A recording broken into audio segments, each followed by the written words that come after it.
With Common Teams 1. So welcome back to the stream, guys. So we are with the last 59 minutes of the race. This is going to be absolutely awesome. Now this is where we're going to really see it mix up with the grid order. As we can see, Kevin Cyclery is over a lap ahead at the moment of Strehlow in P2. So yeah, if we don't know if anything's going to happen there. I mean, I said it almost 2 minutes ahead there is quite a lot of time between those two. So as long as Kevin Cyclery keeps his nose clean for the next 59 minutes, then he definitely will be taking pole position for the Pro Class drivers today. So I'm back in the box here with George and Jesse. How are you doing, guys? Absolutely great. Thanks for the introduction back. And yeah, Kevin Cyclery absolutely murdering things out there, driving it like they stole that Mercedes. And really not kind of lifting off on the gas pedal either, just carrying on pushing with the mad pace that's out there. And I can also just hand over to Jesse there as well. Jesse, you still with us? Absolutely, I am. You're not going to be able to pry me away from this monitor for at least the next 58 and a half minutes. It's been fantastic. I just want to once again thank Comet Team 2, Ryan, Fabian, Nick, and Jake as well for their excellent commentary. I was glued to the television for that section, and that was very interesting stuff indeed. I loved those interviews. Those interviews were top notch, and yeah, it's like I'll echo exactly what they said, though. It looks like the top few spots are locked in stone, but as RLM commentators, we know better. We know better than to call anything complete until the checkered flag flies, because anything is possible and anything can happen. And we've already seen car 191 involved in a minor scuffle, so if that tells you anything, that no one is safe. And as we follow the fourth place car, the 888 car of David Perel, and is the car that carries the driver that carries the name of this event, the Coach Dave Academy 12-hour of Suzuka in its final hour here. It's been a fantastic day and now a fantastic evening for motorsport, and we will continue to the end to show you exactly what happens. And honestly, I don't know what to expect, George. Yeah, I think coming into the last 60 minutes of the race, anything can happen. We jump over to a Porsche just for me to get excited as they dive into the pits. So Svensson going to go into the pits, the number 899 Porsche diving in. That's something that we can also chat about, of course. That can change up. So drivers still maybe needing to make some changes, maybe go and throw on their last sets of rubbers. Interesting enough, we don't get to see what tire sets drivers have got at the moment. So it'd be cool, in the future to be able to see that kind of access or get that kind of information to know as commentators what people are doing out there. I think that would give us a lot to talk about as well, especially in, with the idea that you can limit tire sets, force people to run with double stints like what is happening today. And you can see who's done what, have people all kept to set for the final little hour? Have they realized that they don't maybe need them for the full hour and they can, they're running with cooler tires? Who knows? So as we ride along track side, looking at Chris Hooker from Redline Motorsports, of course, the 999 running in 13th, that Honda NSX. There's two Hondas on the field. Are there? Or three? Jesse, I don't want to throw you under the bus. I don't want you to shout at me. But I remember seeing two originally. One was obviously that beautiful purple with pink dashes of livery on it. And, of course, this Redline Motorsports one. Yeah, I think you might be right, George. I think there's two of them in the race, unless my eyes are playing tricks on me. I'm unsure if there are more than that. There's certainly, I remember the two, the one Redline Motorsports one, and then the one that you're talking about, the other pretty one. But other than that, it's I'm unsure. They certainly, if they are in the AM class, I would assume, because they certainly haven't been sort of in the top half as we ride along with Steve Strehlow, who's trying to get around this GTR. This GTR is, if I'm not very much mistaken, that was the same GTR that limped back to pit road earlier. Obviously had some suspension damage that's been rectified now, but Strehlow just kind of in his own world here, I assume. they finished their driver changes for the day. I think Ray is done, and Steve will take this to the checkered flag. But the last time I said that in a race, the leader pitted with about 30 seconds to go. Yeah, anything can happen, right? And I love the fact that we are now at almost 11:15 at night in Japan. The lighting effects can really start to dance around. You really start to get that effect of what the light bar's done around will do around the car's sort of front end or wherever they're mounted. If you've got the Merc, it kind of looks like a Jedi lightsaber out the top of the roof panel.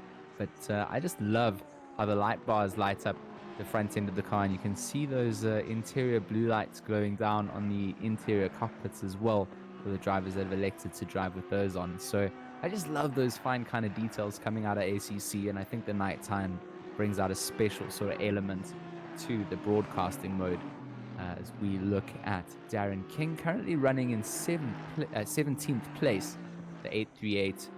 Not quite in a position to make moves. He's obviously got the race leader Cyclery just ahead of him and has a position number 14 Schwartz in the 111 Aston Martin behind. So again, also in what we would call their own little bubble.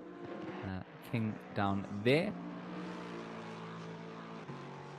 Yeah, I was just say it's not too much. Sorry, Jesse. I was just say there isn't too much going on through the grid at the moment. I'm just trying to see what is actually going on through the grid to see if there is any sort of battles at the moment and seeing what's sort of going to materialise in the next sort of 10-15 minutes. So just trying to keep an eye on what positions for which will be actually coming up for an overtake at some point. At the moment, the grid is so sort of spread apart at the moment. But again, we've still got 52 minutes. We don't know how many people are going to end up pitting for the next in the next 52 minutes as well. So this again is really going to mix things up. But yeah, no, sorry, as you were going to say, Jesse. I was just gonna mention a very humorous technical problem.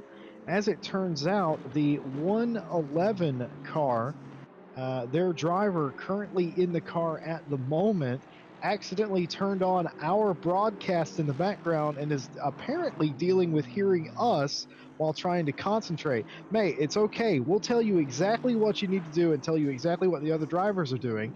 That's a tactical advantage, not a disadvantage, hearing us. So that's a bit of a humorous problem. I've certainly never heard of that one before. I don't know how you accidentally go to twitch.tv//RLM, but he's done it. That's a talent and a blessing. But what do you reckon? Since there's not a whole lot of positions being changed on the track, do you reckon we have time for an interview? I think we do. Who would like to do the interview here? Jesse, do you want to start us off again? I guess I will, and I'll start off. We'll see if he is ready. I'll put him into the box. How are we doing? Good, guys. I just wanted to say thank you for the RLM crew for organizing the event. Sadly, we're out after 11 hours. That is heartbreaking. Of course, we are speaking to Galen Demov, and if I butchered your name, please correct me. He's from Blue Flag Racing. And correct, number 4 Porsche. Yes, indeed, and George will love that. He loves Porsches. But you won RLM's 2 hours of Bathurst in the Pro-Am category. Is that not correct? Yep, that's correct. That's fantastic. Congratulations. I never got to congratulate you on that, so congratulations. But what's got you out after 11 hours? Well, technical gremlin, unfortunately. Just before the last pit stop, the game crashed, and when we tried to rejoin, we are basically 200 laps behind. Basically, it just starts from lap 1. Yeah, that's a heartbreaking thing. I'm sorry to even hear that. You spend 11 hours and you think you have it all taken care of, and at the last possible minute, things go wrong. How is your race going up until that point? To be fair, not that great. I mean, we started out of position to begin with, P39, but I think when the server crashed, we were P16, and actually we did the double stinting of the tires, so it wasn't great. We had 3 drive-throughs as well through hitting traffic, but yeah, overall messy race, but at least we should have finished it. Yeah, I think that's perhaps the most heartbreaking thing of all, isn't it? Getting so close to the finish. I mean, nobody wants to have a gremlin crop up anywhere in the race, let alone at the end. We thank you anyway for participating, and we hope that at least in some way that you've enjoyed the race, and we've enjoyed watching you and everybody else out there on the track. This team, folks, for those that may not know, the Blue Flag Racing team, they in the pre-qualifying event, this team finished 5th. They were an absolute contender, and they're stacked with talent, all of which are capable of putting cars well up the grids in endurance races, or sort of in longer races, big grid scenarios, I should say.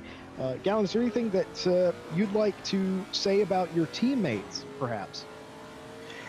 Well, I mean, obviously, a big thank you to everyone. It's at the end of the day, we did put the work in terms of practice, and after 11 hours, it's a bit of a bummer, but it is what it is. So just big thanks to both Emil and Ivo, and big thanks to the whole RLM crew for putting this all together. So thank you, guys. It's been a pleasure. No, it's an absolute pleasure having you here, Gallon, you and your team, and thank you for spending your Saturday with us and putting on a show. Is Blue Flag Racing a group of friends, or is it a more of an esports centered sort of group? It's just a group of friends. That's fantastic. Nothing too serious. We're just trying to have fun. Well, that's fantastic. I find some of the most interesting stories come from teams that are a bit they're just mates, aren't they? They're just having fun, and got a nice mix of guys and some really talented teammates there on your team. And not to sell you short, you as well. You have an impressive resume just inside RLM, let alone things that you've probably done elsewhere. Does anybody else want to have a question for Gallon? Yes, I was obviously very sorry to say, obviously you've obviously got 11 hours into the event, and obviously come to the last hour, obviously having a disconnect, unfortunately, there's not much we can obviously do about that, unfortunately. But hopefully, obviously, as the game matures, things will just be a bit more stable, and hopefully everyone else, once everyone goes back to normal as well, maybe, like I said, everyone's ISPs are probably absolutely maxed out as well, with everyone being home, so, there's a lot of things can obviously be behind these obviously problems, but yeah, hopefully in future events we can obviously have you back in, and hopefully you can actually get to finish some of these endurance races. So yeah, obviously not nice to obviously see the effort put into this to obviously then end up, like I said, unfortunately dropping out on the 11th hour. Thank you, Simon. No, it's all right. We enjoyed the journey, so it's all good. And there will be more events, and we're starting the championship next week. So let's see how that goes. Absolutely. That's fantastic. The future plans of Blue Flag Racing. Gallon, thank you for joining us. Anything you would like to say in closing, or maybe George? No, just good luck to the rest of the teams. Thank you once again, RLM, and I'll see you guys next weekend for round 1. You will do. Thank you very much, Gallon. Thank you very much. Cheers, guys.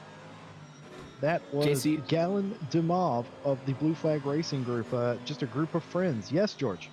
JC, I didn't want to interrupt your interview at all. I've been itching to talk about what we're seeing on track at the moment because Igor Zaniela is defending Diederich in that Lexus to his, I don't even know what kind of hour he's defending until the 11th hour, the 12th hour, whatever hour. It's the final hour, 45 minutes to go. We've got a battle on track right now. Diederich, obviously an AM-rated driver, up here with the Pro-Am. Zaniela has been flashing the lights of this Lexus to say, you know what, I want to get past you, and if I see a gap, I'm going to take it. And Igor Zaniela is parking this Mercedes in every correct place. As they come down to Spoon, and it's finally a little bit of breathing room, I think, for that AMG at the moment. That Lexus has been hustling to get up behind the back of Zaniela since the start of what we've been watching here for the last 3 laps. And I think that this fight is going to continue out. It's not going to stop. Coming down through 130R, it was down towards the braking point onto the hairpin. Then it looked like Diederich was really getting close again. I'm not quite sure if he's fallen off a little bit here. That kind of closes down on the chicane. But really, Jesse, this is going to be a fight out to tooth and nail I'm excited, and it's good to see that we still look at the lights. They're still going. There's still, little bits of dance going on towards the back there. There we go. Yeah, George, just wanted to jump in there as well. We've got Josh Martin back in for interview again. So if I put him back in, who would like to interview Josh Martin? I'm happy. I'm happy. Jesse, you happy? Yeah. We can team up. Jesse, you can start. I had Josh already, so I'm happy to jump in as well. And while we do that, Jake, you have something for us, I believe. Yes, unfortunate news I have to bring that we did have to kick one of the drivers at this really late stage, and we really didn't want to have to do that. Car number 38, after a few too many incidents and poor decisions driving from their part, amongst some lag issues as well, we had no choice. We gave him the option, if they responded quick enough, to retire to the pits and just sit out the last 50 odd minutes of the race. But unfortunately, they didn't respond to us, so we had no choice to kick them, I'm afraid. That's a shame to see that. So, all right, thanks for the information there, Jake. Is there anything else, or is that it for the moment? That's it for now. Excellent. Okay, thank you very much, Jake. Yeah, Josh Martin back in the comms box with us again for another interview. Jesse, you okay to give him an interview? Yeah, absolutely. Josh, how are you now? I'm doing good, guys. How are you getting on? It's getting late. How you coping? Well, it's not late here on the East Coast of the United States. It's prime time, but for everybody else, it's really late. I'm having a ball, man, and so is your team. Tell us about the strong position you guys are in. Yeah, definitely. We've got one more stop to make, and then we are going to unleash full Coach Dave on the rest of the field. So the car's looking good, Dave's looking good, and yeah, this is going to be a tasty one, I think.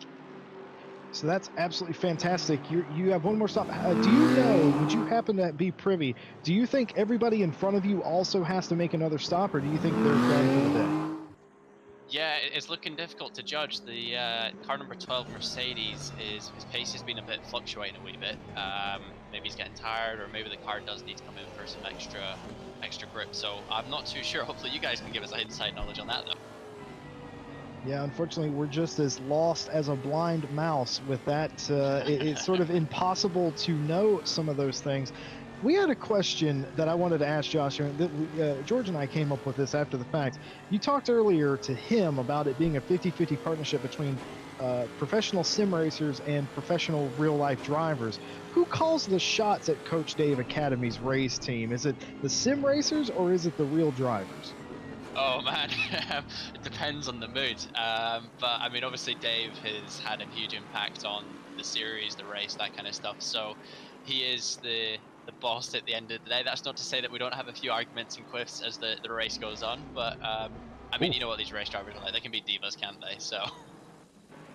Sorry, I just want to jump in there quickly because it looks like we're just having feel like I've got a good battle going on between P21 and 22 there, but I just see a bit of a replay. That's just a spin. That was just a spin, was it? It wasn't actually contact then. Yeah, it did not look like there was contact there. It just looked like the Mercedes tried to gas it up on the apex, perhaps on the curb a little bit, and just looped it around a little bit. I do not think the car behind him was anywhere in contact with him. But at first glance, it certainly looked like there was, but on that replay, I'm not so sure. That might have just been a little eager beaver on that one. Absolutely. I just think it's obviously down to probably double stinting now the tyres at the very last 40 minutes of the race, so that's probably what it is. But yeah, sorry, back over to the interview there, guys. Get me to jump in there. So Josh, clearly you're done for the day. You say that you're going to leave the coach in the car. I'm going to refer to him as the coach, Coach Dave, that is. You're going to leave him in the car and let him have at it with a new set of tires, I assume? Yes, that is the plan. Basically, full maximum attack, basically, the last 40 minutes. That's absolutely fantastic. And so how did you find this experience? Obviously, you've been in a lot of big races and everything. And how does this compare, this ACC 12-hour race? Yeah, I mean, to be fair, this is my first endurance race on ACC. So it's been, obviously, the racing's been great. And we're seeing, there's plenty of action even on camera just now. But, the organization's been great as well, which has made it a lot easier. I think a lot of competitions can take note from how RLM are running their stuff, and especially the commentary side of stuff. So props to you guys for that. That's high praise indeed, Mr. Josh Martin. Of course, for those of you that may not know, Josh Martin is a Thrustmaster ambassador. He I mean, he's the guy. If you don't know him now. Follow him on Twitter or something. Good Lord. This man typically goes all over, and I mean, you're a big player in sim racing. Do you want to, maybe to some people that may not know who you are, do you want to explain a little bit about what you do? That's very kind of you, man. Yeah, I'm basically just an esports producer, so I'm involved in a lot of competition creation and technical support, so stuff like F1 esports, for example. And yeah, basically, kind of like you say, if there's an esports competition going on, I'm involved in some way, shape, or form. That's how I know you, Josh, is because it has your name on it somewhere, or your mark on it, I should say. George, you want to jump in here and follow up with your previous interview? You got anything for him? Yeah, I mean, I mentioned it before. I mean, Josh is obviously a big name in the sim community here in South Africa. We've obviously got big respect for him and what he does, and obviously we try and follow along as much as we can, and obviously share along in the experiences and try and build brands, similar and follow the same sort of models around what you do. Josh, just for people that are kind of new into the sim community, what would your advice be to those people trying to get out there, get involved? What are the steps to take? Yeah, I think obviously there's a lot of competitions. A lot of people are maybe watching this and want to race with the big guys. I think the key is just kind of starting off small. Not necessarily in terms of the size of the competition you do, but maybe start with kind of not so difficult competitions. So like Redline, for example, you guys have a great scale of competitions that are on offer. There's GZR as well. I've seen they're doing some great stuff. So I think maybe find a car and a track that you enjoy, spend some time getting some laps in, find a group of friends if you can that maybe enjoy it as well, and eventually you'll kind of get there and hopefully see you on the track against us.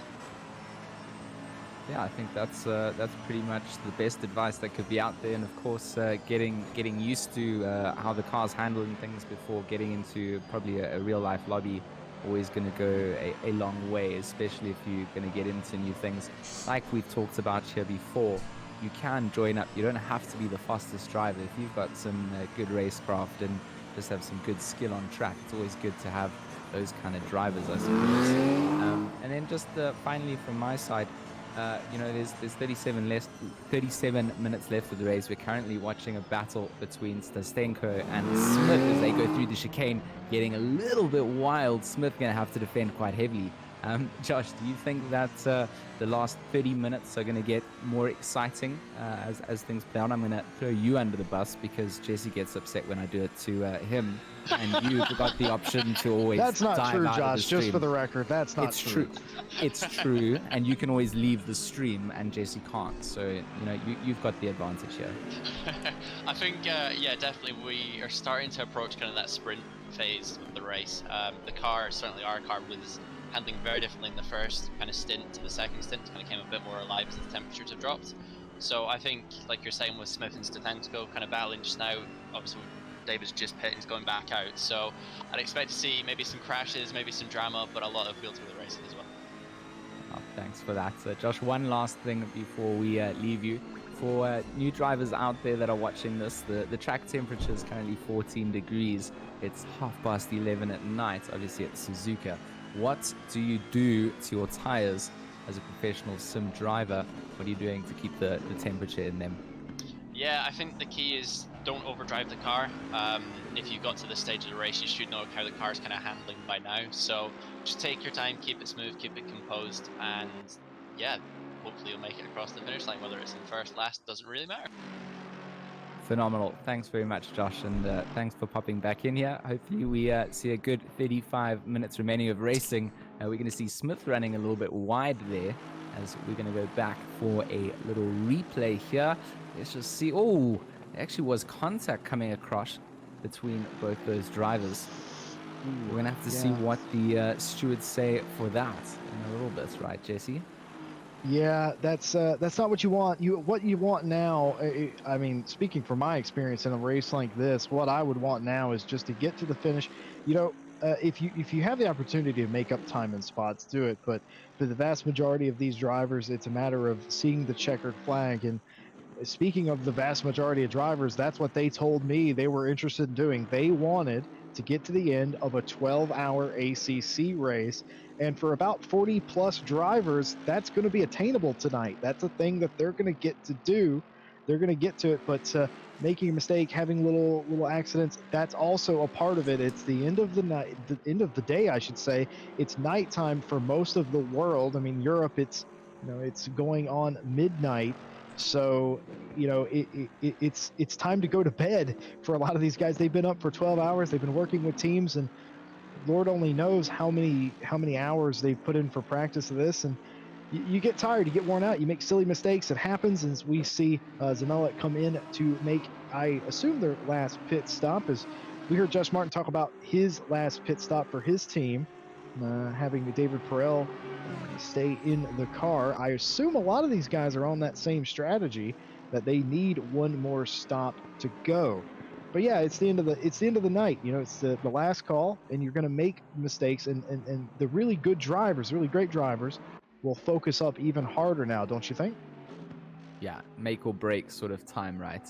We're coming into the last sort of 3 minutes before we get to that 30-minute mark where things are really going to kick off. You're 100% right. You don't want to throw your race away at this stage.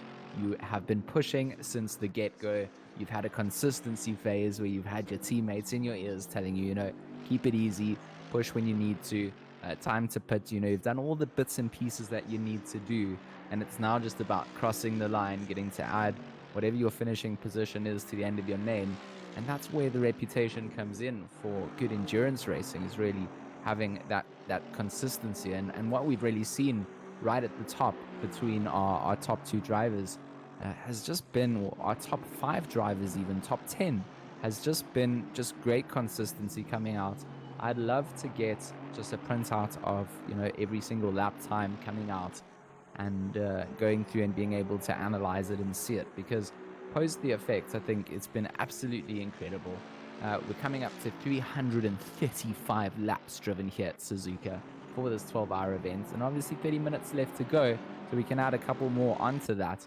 Just incredible driving as we run through the order. We go down to Kapadia in 4th position, kind of plagued with a little bit of trouble every now and then. Not something that you're not unfamiliar with when it comes into endurance racing. Patrick Silva, 5th in Lexus. They've had a great race as well, and going to be under attack from David Perel in that position 6. Coach Dave Carr, of course, they're going to be trying to make their way up the order. We heard from Josh Martin giving us some inside info. They're going to be on the absolute attack in this final stint of the race. Alvin Smith in that Ferrari. They hold on 7th place, the number 48 car. Cruises on by, possibly wanting to get themselves up the order as well.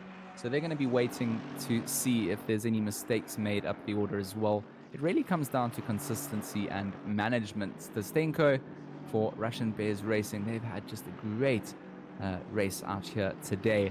And of course, they're rocking that Jedi Sabre on the top of their Mercedes. So that's probably my favorite light bar position that you can get in the game. Mazet in position 9. Of course, them number 128. They've had a great race. Of course, if you're holding down a top 10 position at this time of the race, you know that you've done something right. And of course, Burgers in that M6 BMW, the top running BMW for the order today. Changing up the manufacturers just a little bit, and that's a glorious eye-capturing livery, the black and gold, just eye-catching, striking, and doing a good job for the BMW representatives.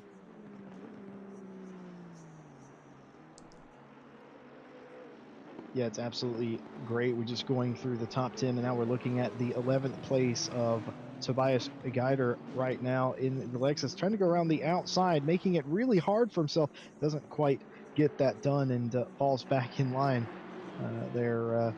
It's a fantastic run for a lot of these teams. We're currently, the reason we're saying with this guy, this is the first place driver in Pro-Am right now, the first place driver in 11th place. That's really good. That's really far up the grid for Pro-Am, and just lovely job that they've done. I would say a fairly quiet day for the 514 Lexus. And going, of course, this is the second place car in Pro-Am. This is Schwartz in the 111. The 111 has had a couple of incidents today, including most recently having us on in the background by accident and having to figure out how to toggle us off. I had a nickel for every time somebody shut me up.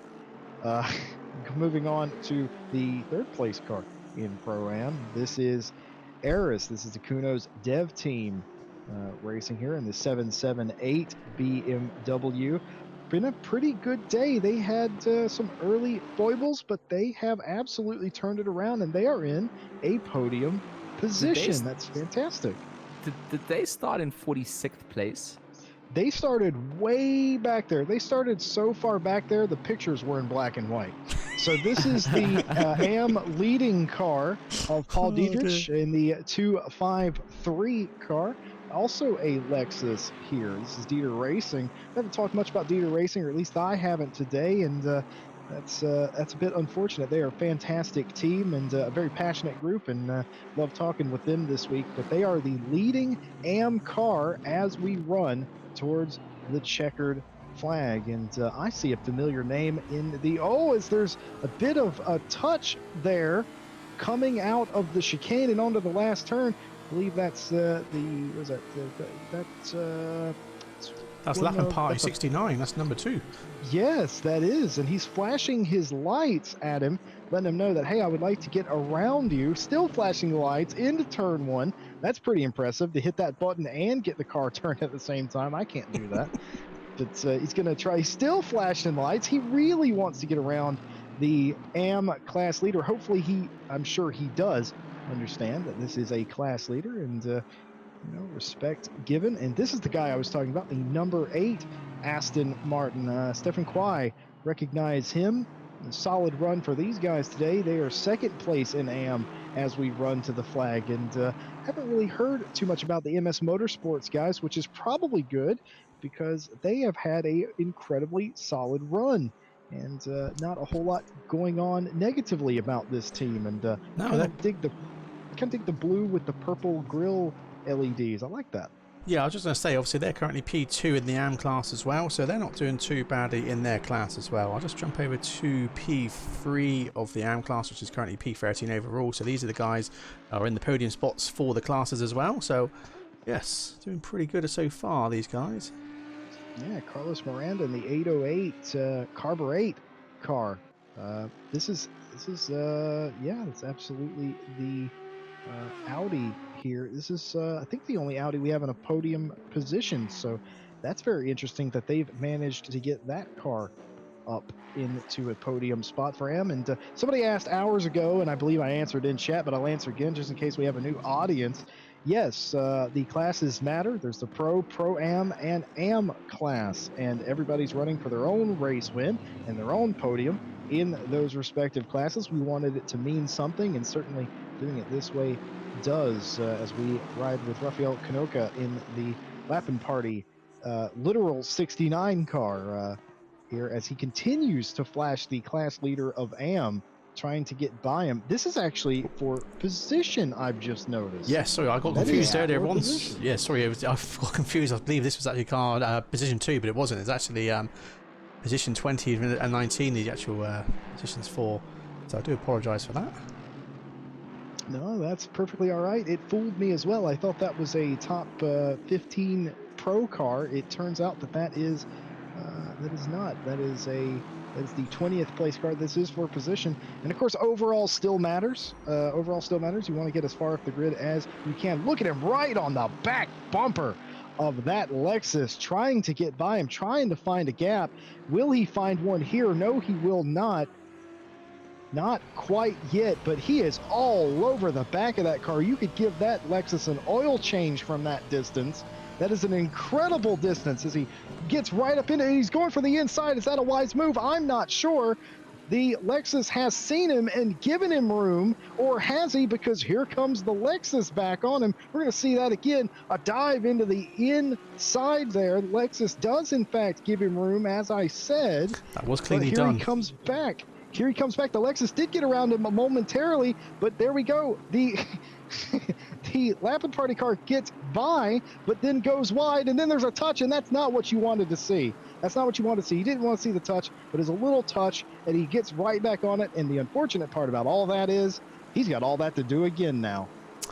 Such a shame to see that, unfortunately. But yeah, I guess making a move like that, it just obviously goes to show he obviously cooked his tyres, come up to spoon there, and obviously sent them wide, and then obviously just tried to manage the tyres at the end. As I said, a lot of these guys now will probably be doing double stints on their tyres, so their tyres will be pretty shot at this point. Because as I said, they only had 9 limited sets of tyres for this 12-hour race, so this has mean they had at least double stint 2 sets of tyres.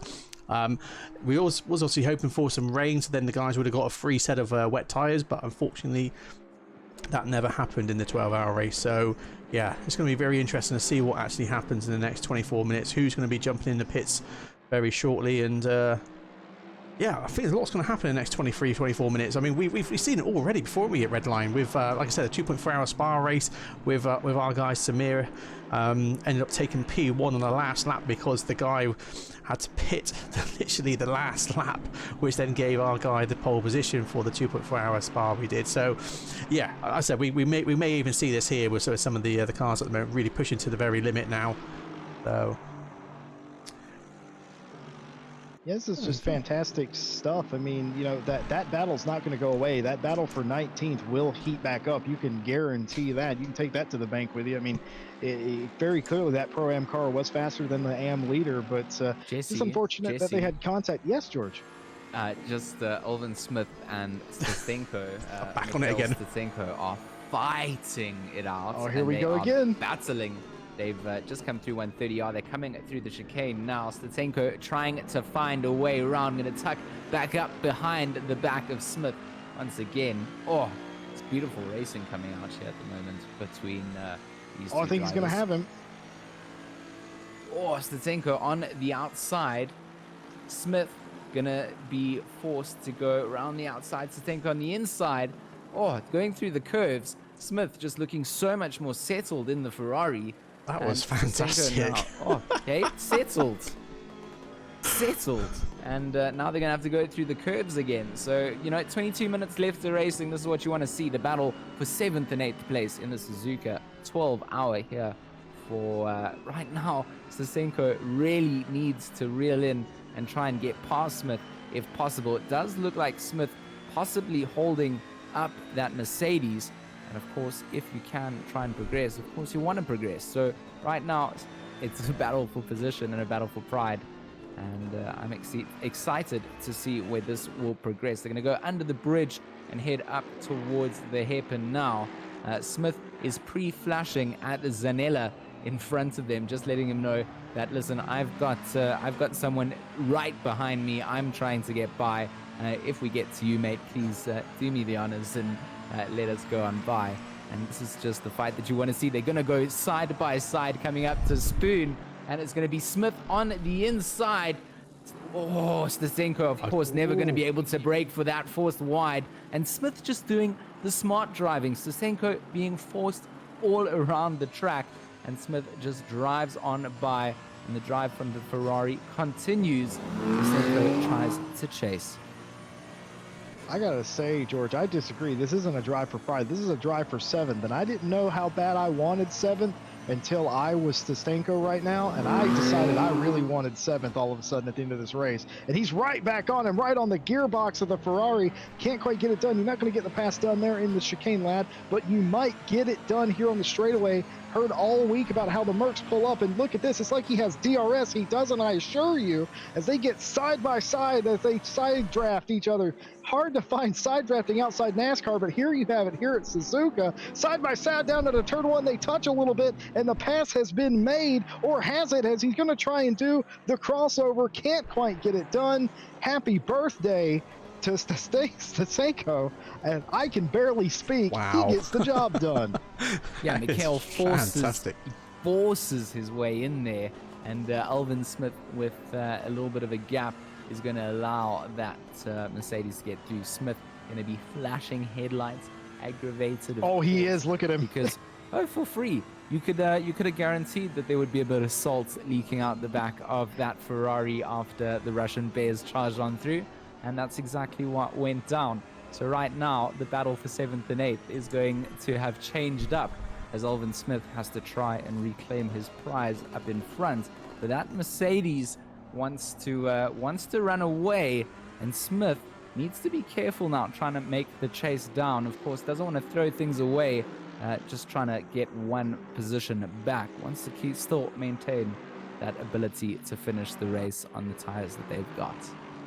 I got to ask you, George, what did you make of that? There was obviously contact. There was contact several times there, but do you think that was fair? All those moves were fair, and just, I mean, they are racing, or was that a bit too argy-bargy for you? No, it didn't feel too argy-bargy. It felt like... to be honest, from the camera angles that we saw without getting, replays and things like that, it felt like, just two guys throwing down on the racetrack to me. And that's why we kind of enjoy GT racing, right? It's not open wheelers where if you touch like that, you would flip each other over or, wreck a suspension arm or something like that. So a little bit of touching where the game doesn't throw you off the track. I mean, ACC is quite unforgiving when it comes to contact. If you hit quite hard, you are going to be thrown quite hard off. So if you get a little tap where it doesn't really affect the racing, I feel like quite confidently you feel that was allowed in the sim. Does that make sense? Does it? No, I have to agree. I mean, you got to let the boys race. We let them race here at RLM. I don't think anything will ever come of that. I was just asking you personally how you felt about that. I mean, a little bit of body contact, wheel to wheel, that's completely fine. You got to get in there. You got to race each other. And this is, speaking of racing each other, just pulls right at the back of this Lexus. We're on board the splitter cam of Rafael Canoca and the Lappin Party 69 car, properly named, mind you, as he's flashing the lights here on Dietrich right now. Jesse, how much light flashing is allowed in a simple round of 12-hour racing? Because I can tell you this: there's a lot of people that were complaining about it in stewarding. Well, I feel like Canoca has either mapped his flashlight button to his right pedal, or he really must be upset with somebody else, as he continues to close down the gap. He's caught back up to Dietrich. The battle is on again. Now, the two of these drivers have met before, and unfortunately contact sent them changed around. So, as Jesse, you've said it before, if you can catch up once, you can catch up again. If you can catch up again, you can catch up again. You keep on catching up, right? And that's what Canoca has done. Onto the back of Dietrich's Lexus. He's going to try and just move. How much flashing can you do? He's flashing all around. He's moving his car. He's not actually, I don't feel like he's completely in control at the moment. He feels a little bit upset. He feels like that position should have been his a couple of laps ago. And right now, I feel like Dietrich feels like he's winning that mental battle. If you've got a car flashing you in your rearview mirrors like this, you know that driver's tilted, right? You've got that mental advantage. You're just trying to put your car in the place that you need to put it to stop him from getting by. Do you know, I reckon that the flashlights button is directly linked to a driver's blood pressure. I would almost swear by it. It helps a little bit. It helps a little bit with your anger if you can flash the guy in front of you. Who knows? Maybe you can distract them into a mistake, which is what I genuinely think they're trying to do, more than warn them that they're coming. But Canoca here, I think, is what we're seeing here from Canoca is the fact that he's looking at the top of his screen and he sees the sand in the hourglass running out. We're coming up to 16 minutes, also coming up to midnight here in sim time and on the British Isles as well. So it's getting late and the sand is running out of the hourglass. You're running out of opportunities, so you get a little desperate. So maybe you do map the flash button to the gas pedal. Why not? I mean, anything. Listen, you've been racing for 11 hours and 45 minutes, okay? And you're telling me I can get 19th right here? I want 19th. That's what I want. That's the mentality of a racing driver, and I love it.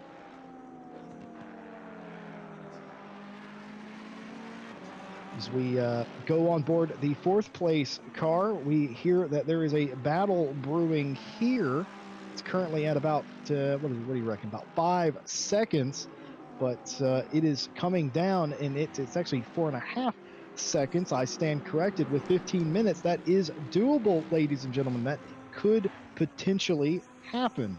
So we are paying attention to that as well, we assure you, as this race continues to go down to the final moments for a lot of positions and a lot of these guys not willing to say die, and every position matters for everyone. And here we go again, round, I don't know, 17 at this point between these two guys. Rafael Canoca on the back of Dietrich, still flashing the lights.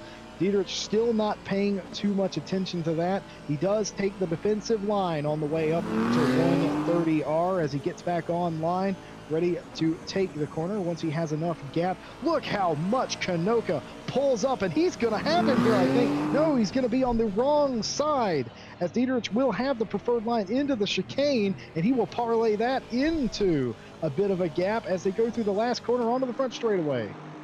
This is absolute mind games coming out from Dietrich right now. I mean, Canoca obviously coming through 130R. Dietrich is braking or lifting quite heavy. I think he taps the brakes even. So Canoca manages to close down the gap. But what Dietrich then does is just park that Lexus on the inside apex, stops Canoca from getting past around the inside line of the chicane. And then once again, you know, just can rely on the ebb and flow. The Lexus is a very, very quick car, very, very good off the line. And to be honest, as it accelerates through, there is going to be, you know, these kind of changes. And I think just the good defensive work going down. We're going to look at Elvin Smith here, currently holding down 8th position. Going to be closing down that gap, obviously, to Stasenko, trying to get there. 4.2 seconds to Stasenko at the moment, so that will be for 7th, back to that battle for 20th place. Rafael Canoca still cannot get past the Lexus and will still be forced to try and find something somewhere else as they make the run down to Spoon. Now this is the corner that these two drivers have had there. You see the PTSD flashing lights already coming back for Canoca. They've had contact here before. Canoca's gone wide, come back. And I do feel like Dietrich is doing the right job of just making sure that Canoca can't get past, can't secure a position. Of course, they're racing for position on track. This is a battle between an AM driver and a Pro-Am driver.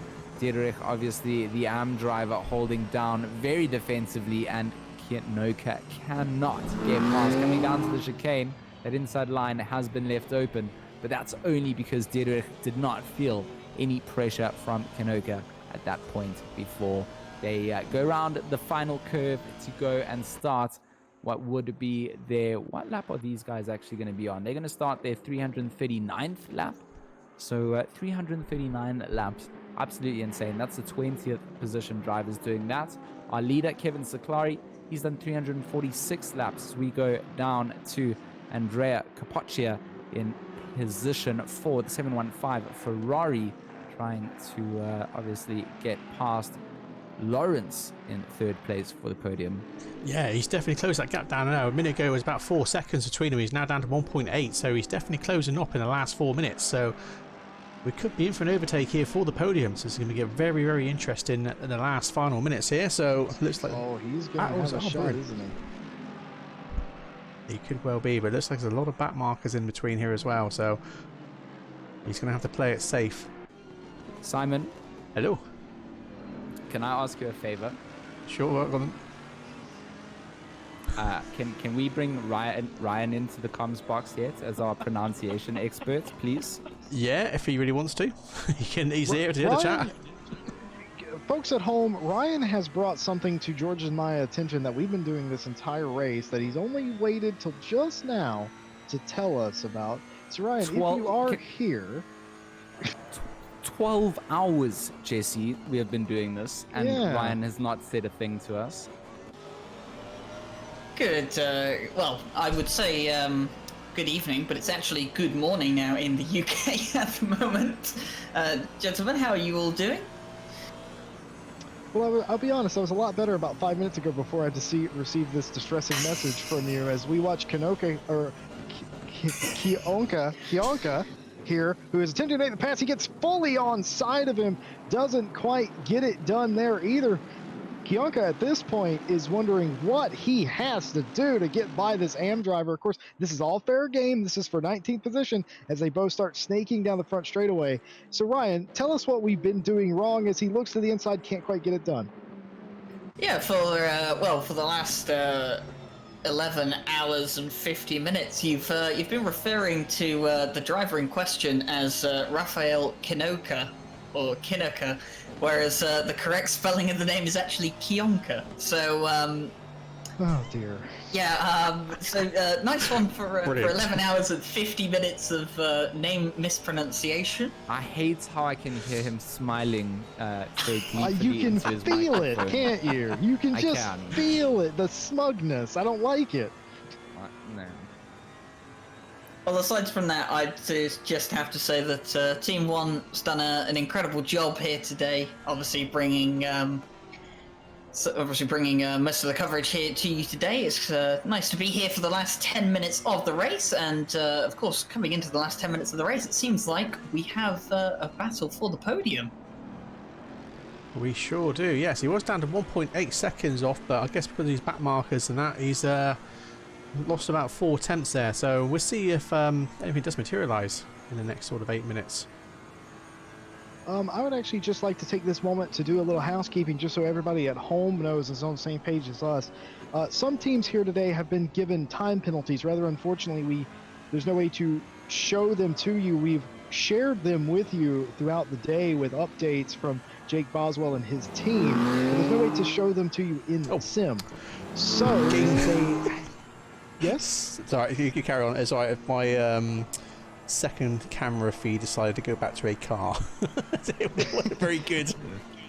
So anyway, we can't show you the time penalties, but they are added on after the fact. They are time penalties that will be added on after the results are published. So we can't show them to you, and we're not exactly sure how much that will affect the order in some cases, but Race Control would like us to share that with you, that some cars do have these time penalties that you cannot see, and the results are unofficial and subject to change for some of the drivers, barring those said penalties. Back to you guys. Well, actually, back to you, Ryan, because Ryan, we're going to have a little sidebar here. How long did you sit on Kionka before you decided to actually tell us? Well, I decided to actually tell you after I heard you and George probably say the name about 17 times in the space of 2 laps. Waited 17 times, did you? Yeah, I decided that after that it was maybe getting a bit out of hand, so I figured that maybe I should add my 2 cents in there, but at least look, you know the proper pronunciation of the name now, so don't worry. When it comes to the future, you'll know how to say it properly. I tell you what, Ryan, there are several people in chat right now on Twitch saying that, yeah, they butchered my name too. If it was me, I sincerely apologize. I am but a humble Yankee Doodle who has absolutely no knowledge of any language other than my own, and pronunciation isn't my strong suit, even in my own language. So my sincerest apologies, and you're more than welcome to correct me. I know some drivers have over the past few months, and I'm very thankful for that. And oh my goodness, getting an oil change again. Kionka all over the back of Dieterich right now as he tries that same move and it doesn't come off. How many times can you do it before you make that pass? That's incredible stuff. I have to say, I wouldn't be surprised if the light bulbs on the inside of those headlights are going to start fading very soon. I mean, the amount of times I've seen the Aston Martin flashing the Lexus in front, surely those lights are going to give out at some point. But just back to the third place battle at the moment, there's a really interesting development that's happened here, which is that in front of third place is Steve Strehlow in second, but obviously he's a lap ahead of third place. And right behind third place is actually the race leader, Kevin Cyclery. But of course, he's 2 laps ahead of third place, and behind him is fourth place. So a bit of an interesting development here that we have the 4 leaders, should we say, all within the same shot, but some of them a couple of laps ahead or behind the other. What's also great about that is just ahead of Strehlow, who is our second place runner. We've obviously got Darren and Kianka, who were fighting it out for their positions. So quite an interesting little battle of cars going to go down on track, right? Yeah, absolutely 100% here, because this is close quarters. This is not what you want the last 5 minutes of the race. It's past midnight in sim time. It's past midnight British Standard Time, and for most of, if not all of Europe, still the afternoon here in the USA. It must be said the sun is still up as a move is made and a touch has happened. Just try and get the replay of that quickly. Lawrence is off track. I saw he got spun completely around. He comes up, touches the rear quarter panel. Oh, that Ferrari. Kapadia just kind of drove what seemed to be into him, from my perspective there. Looks like he's going to get a drive-through for that, I think, at the last minute there. So yeah, just a massive misjudgment, right, boys? Yeah, that didn't seem like the right way to try and go into Spoon with 4 minutes left of the race. And yeah, that's a bit of an unfortunate change of events for the last closing laps. You certainly don't want to see the race change dramatically like that for the worse. We're hoping for a incredibly clean battle, which we have seen most of the time here up at the top of the field. But that's not how you want to end your race, and that'll sour your entire race, knowing that you did that. I mean, obviously, there's no malicious intent or anything meant there, but still a massive misjudgment leads to what will almost certainly be some sort of steward's inquiry as we watch Lawrence drive around in the number 12 Mercedes. Got a white grill insert in there as far as I'm aware. Very interesting, but man, I gotta tell you, the last 4 hours, all I've been doing is looking at the glowing tailpipes of these cars. It's such a nice little detail. I love it. I love, because they're all in different places, aren't they? As we go back to this battle right here, I think Kianka has had enough of Dietrich and sort of forces him out of the way. Actually, no, says that was not a fair challenge. Kianka goes back off the power, lets him go back around. Very classy move. Applause indeed for that. Did not mean to challenge that hard, as it turns out, and lets him go back by. I know for a fact the stewards will look more fondly on something like that. And that's the kind of people you want in your race, isn't it? Like, oops, I made a mistake. I'll go back and try it again. Yeah, I mean, we talked about that contact that happened earlier. That was quite unfortunate on Spoon, which was going to be looked at by the stewards. Of course, using an example of these this battle for P19, Dietrich and Kianka. Kianka quite easily, you can see he seems to be a faster driver, but just such good driving and race conduct coming out. Great racecraft. Yeah, flashing his lights, getting a little bit, quite cheeky with them, but really maintaining a good racecraft. You saw him go a bit deep into the hairpin, gave back the position, and that's what you want to see. So we get the notification that our leader, Kevin Cyclery, will be on the final lap here of the 12-hour at Suzuka. I can't believe it. Yeah, exactly. They're all in shot, so we can still see a battle as cheeky Kianka flashes Kevin Cyclery, our race leader, as he feels he's being held up in this battle. So let's hope that Kianka doesn't go and make a silly maneuver on our race leader on our final lap. I want to hand this over to you, Jesse. Or Ryan. Yeah, I mean, if I was Kevin Cyclery here, I would get out of the way, because I just saw what happened whenever Kianka gets it a bit wrong, and as well-meaning as he does mean, I wouldn't want anything crazy to happen on my final lap. Not that I think Kianka would do anything crazy like that, but certainly now he's got a bit of a gap and is actually looking, our leader Cyclery, to get around the 19th place driver Dietrich right now, and he's going to be on the outside here of Spoon. I'm unsure if Oh no, he will be allowed through. Dietrich just kind of allows him to get through. And what that does, gentlemen, is for the final couple of corners, is reignites his battle for 19th. As just one more time, talking about Kevin Cyclery and the Racing Line Motorsports team, they had one goal here today, folks. They told me they wanted to win, and they thought they could win. And here we are, the final lap of the race here, as time will expire in the Coach Dave Academy 12 Hours of Suzuka, as they are side by side for 19th right behind them. Who will get the better of that deal? We don't know. We'll see them come across the line as they're side by side. Looks like Dietrich did have the better line out of the corner. Kevin Cyclery wins it for Race Line Motorsport. Fantastic drive for the 919, as that was just fantastic racing we saw back there. And it does look like Dietrich did beat Kianka to the line, as we watch Lawrence come home in 4th place. Who's the next finisher, I do believe. Fantastic stuff as we continue to watch these images. The checkered flag, boys. It's been a long 12 hours, a rewarding 12 hours, as we whip around to some of the other finishers. Thoughts? David Perel holding down the 6th place at the moment, the number 888. A great drive coming out from their team, of course, having a super run for the 12 hour. We heard Josh Martin saying it was their first, or his first run is in a long endurance in the ACC Sim, and 50% racing team driver with 50% sim drivers as well.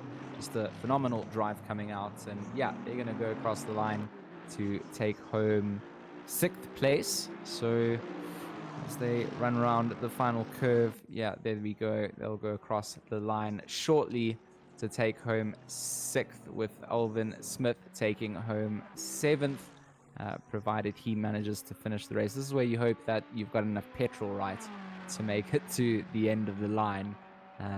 Hopefully everybody here has just that, and Alvin Smith flying through towards 130R should have enough. Even if he didn't, he could coast it back from here. Alvin Smith for THR/RLM Esports. Car number 48, the Ferrari. As we bring up the overall finishing board and scroll through the order, of course, seeing all the driver names stacked together, you can find your balance out. Anyone there that you want to mention, Simon? Sorry. Oh, okay. I just literally had a game crash right at that moment. That was strange. There we go. Well, at least it crashed after the race. Mine also just crashed, literally, as yours crashed. So everyone's stream just crashed. The game just crashed on the 12th hour. That's awesome. So anyway, well, we couldn't have timed that any better, could we? I think I agree with the people in chat. They said the game crashed. We restart. We do it all over again. What do you say, boys? 12 hours. Let's do it. Let's go. Absolutely. In all seriousness, the results are recorded and they are official. So we do have the results, and you saw them cross the line there. Well, wow, what a race, guys. Absolutely. So, well, at the end of the day, I mean, it looked like everyone did actually finish, because, you know, several people were several laps down. So I'm guessing everyone did finish. Anyway, we will pass the reports on to the devs anyway. So the main thing is we managed to do 12 hours without a crash, and then it's just obviously at the end, I'm guessing it's just maybe there's just a small little bug we just found there at the very end of that. So yeah, the devs will be taking this data anyway, and then hopefully improve the sim for when they bring out 1.4. So hopefully they can find out exactly what that was there, and yeah, then obviously we can move on to then 24-hour races. So this is the reason why we're sort of like taking stepping stones with these sort of races. So we've gone from a 3-hour race to a 6-hour, now to a 12, and then obviously our next stepping stone is to go to for a 24. So yeah, and obviously this is the reason why. So we're glad obviously this race actually finished at the time before the crash. Like I said, everyone's just got the same thing there. So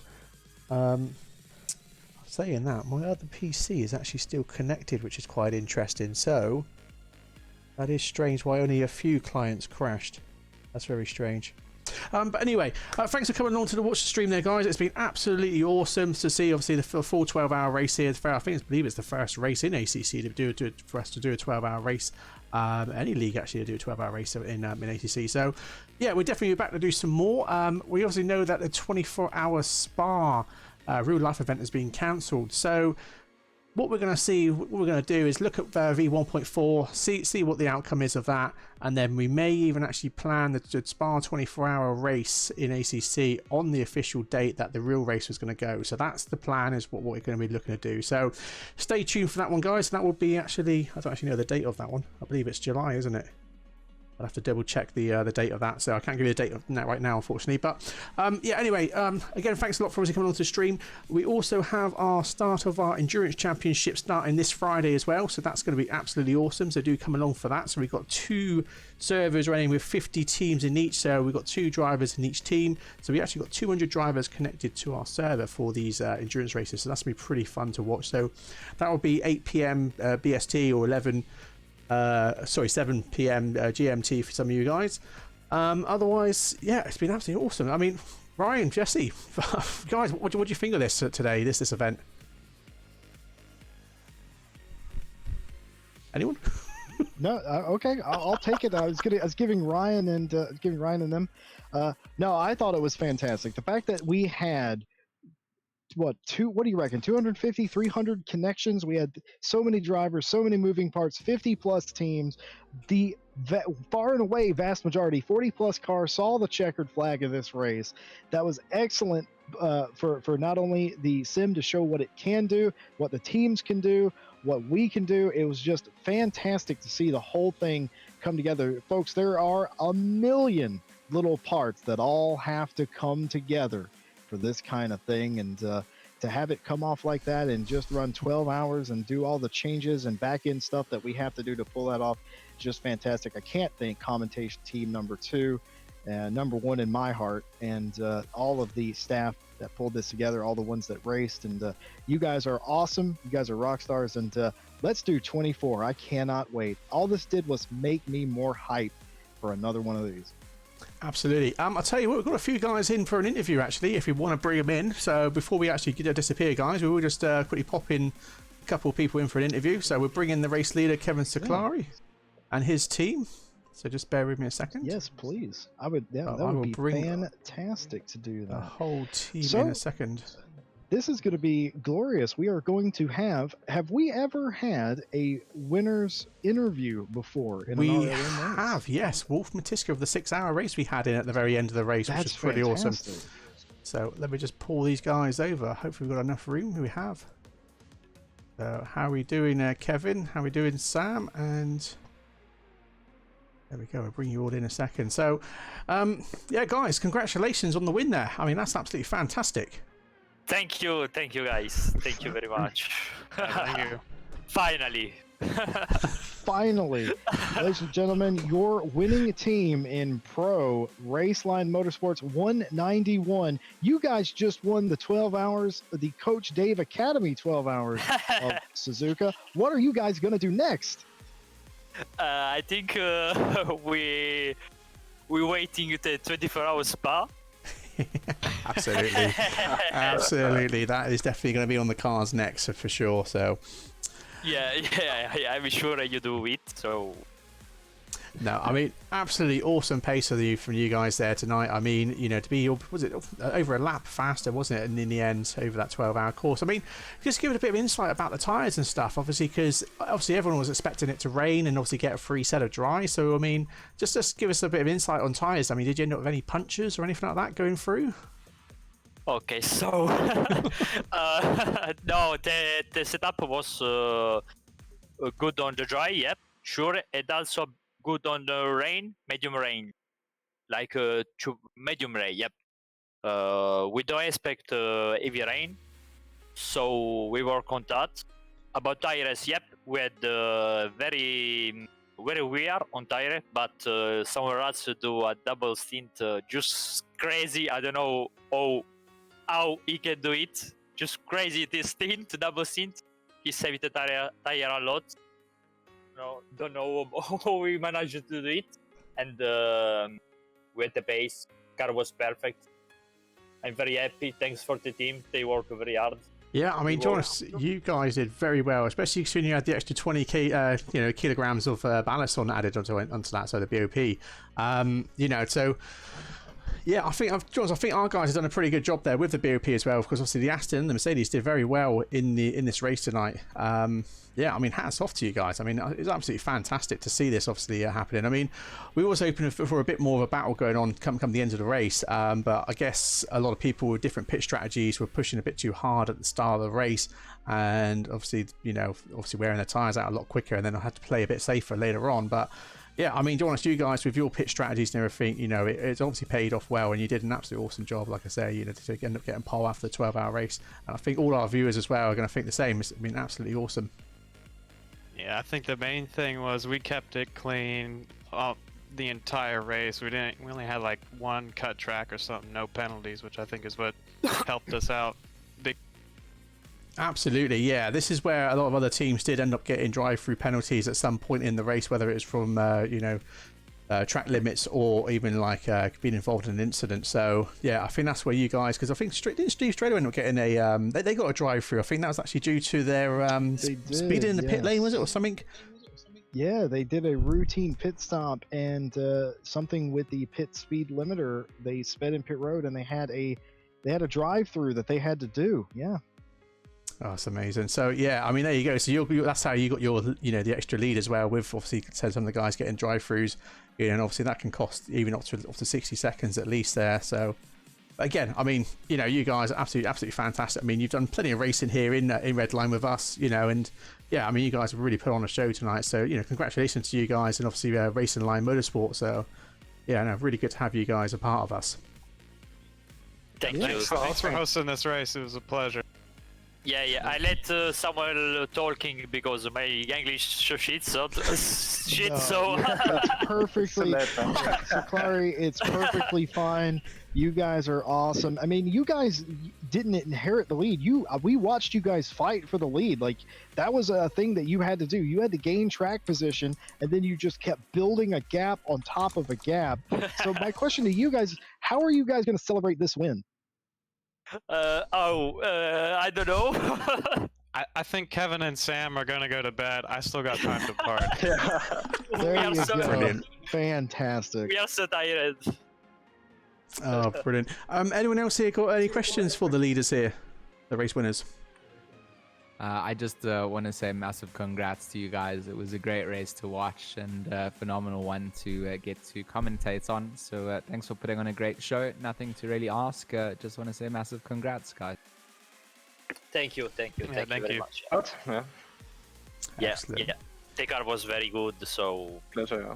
we missed. I think we missed also the pole because we don't find the perfect lap. But on the race, the best was here, so the car was perfect. Very nice race, very nice pace. It was. We had only one warning for limits, so perfect. Yeah, I said you drove a very perfect race there, like you said. It's absolutely flawless. You guys were the first to get into the 159s. I'm just looking at the board now. There wasn't actually 1, 2, 3, another 4 guys ended up getting into the 140 at 159s as well. So, but you guys did end up taking the fastest lap there, 159.493. So again, you had the absolute awesome pace there. I believe the second fastest was P7. I think Steve Strehlow was second. Steve Strehlow was a he was obviously P2 overall, but he had a 159.751. So he was, I believe, he's the third fastest lap. The second fastest was who is that one? The 159.631. That was P7. Mikhail, I believe. Is it Mikhail? Mikhail something or other. I can't pronounce his name. Brilliant. Yeah, he was in car 144 anyway. So yeah, he ended up getting the second fastest lap of the race. So yeah, again, guys, obviously absolutely fantastic racing for you, and we really look forward to you guys coming back for the 24-hour race that we look to plan. And obviously, see where obviously what ACC 1.4 brings to us, and obviously later on when we get the GT4s and the British GT tracks and stuff, I think that's going to really sort of open up some awesome racing. So endurance racing with some multi-class racing. So yeah, as we got a bit of info from the devs as well earlier on as well, which is pretty awesome. So we had Jericho and Eris in the stream interviewing, so we got some pretty good insights for the viewers of that.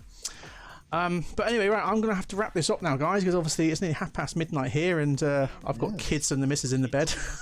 I just want to ask maybe for future to do a battles race endurance, because I still feeling bad for the crash on 3-hour battles, so I want to play. yeah. So you're asking for another Bathurst endurance race? He That's wants what a you're saying, rematch is right? what he's asking. Hey, right, okay. Even 6 hour, I think is good. 6, yeah. I mean, originally we was going to do the 6 hour, weren't we, on the 1st of February there, but unfortunately the Bathurst or the IGTC pack wasn't out at that point. Then it was the weekend after, wasn't it? That come out. So yeah, we're definitely looking to see what we can do next, for sure. You know, I mean, you know, this ain't going to be the end of endurance races. It's obviously there's a start of it, isn't it? So yeah, and like I said, we got lots planned for this year for sure. So yeah, we're looking into it anyway. But yeah, no, thanks again, guys. Obviously popping in for an interview there at the end of the race, and yeah, absolutely awesome. You know, you guys deserve medals for what you've done today. Okay. Thank you. Yeah. Thanks, guys, once again for putting this on. Absolutely. Congratulations. Thank you for putting on the show. Congratulations also for organization. Yeah, for stuff that Red Line do, because the event was nice. No, thank you very much. I have seen little crash, but I think it's more. I don't know if maybe when we did capture that on the stream earlier on. There was like a little bump there, wasn't between you and someone else I saw, but yeah, nothing major there. But yeah, right. I'm going to wrap this up, obviously, guys, because it's getting on a bit now. So yeah, again, obviously, I want to say thank you to all the staff obviously involved in this. I mean, what you guys don't realise, what happens in the background is obviously we had quite a lot of guys involved with obviously the live stream across the 12 hours, as well as obviously the comm teams, the organisers, you know, the broadcasters, streamers. You know, we've got a lot of people in the background, obviously, all doing taking part here. Obviously, Fabian with his spotter guides as well. Absolutely awesome professional stuff he does there as well. So yeah, really, really massive thank you to all the staff that's obviously helped put this event together. So yeah, well done, guys. Yeah, again, guys, thank you very much for coming along to watch the stream tonight. Obviously, we'll be back again on Friday for some more awesome action. So do come and join us for that one. Otherwise, if you haven't done so already, don't forget to also hit that follow button there on Twitch. And also, if you are an Amazon Prime customer, you can subscribe to us for free. So just do that and help support us. That'd be much appreciated. Otherwise, thank you very much, guys, and good night. Good night. Good night. Good night.